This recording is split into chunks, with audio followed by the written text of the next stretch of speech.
We're here to celebrate an incredible kid, Delaney Unger, who overcame a very rare and very scary bone cancer by undergoing a very unusual procedure called the Van Ness Rotationplasty.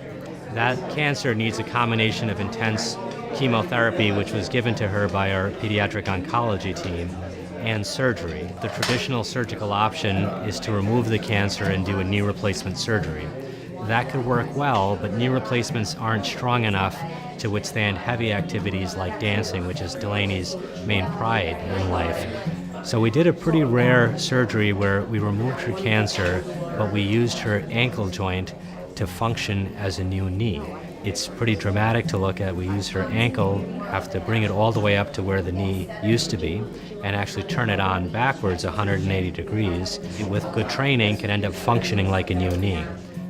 Dr. Khan is the best. He made me feel comfortable and confident that I would get through my treatments and surgery to get back to my everyday life.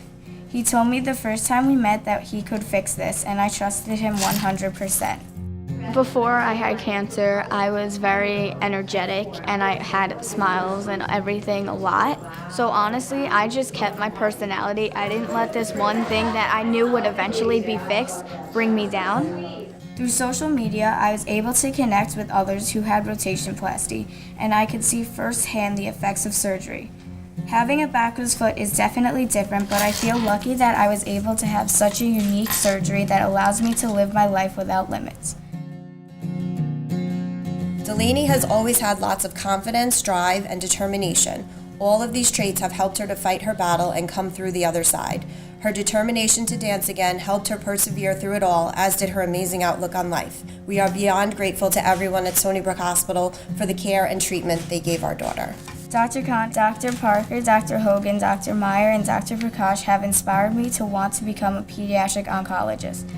I want to help other children through their treatments, and I want to research causes and new treatments for cancer. There are ways, if you fight hard enough, to not only be cured of the cancer, but really to maintain your high quality of life and live not only a full life, but a great quality of life as well.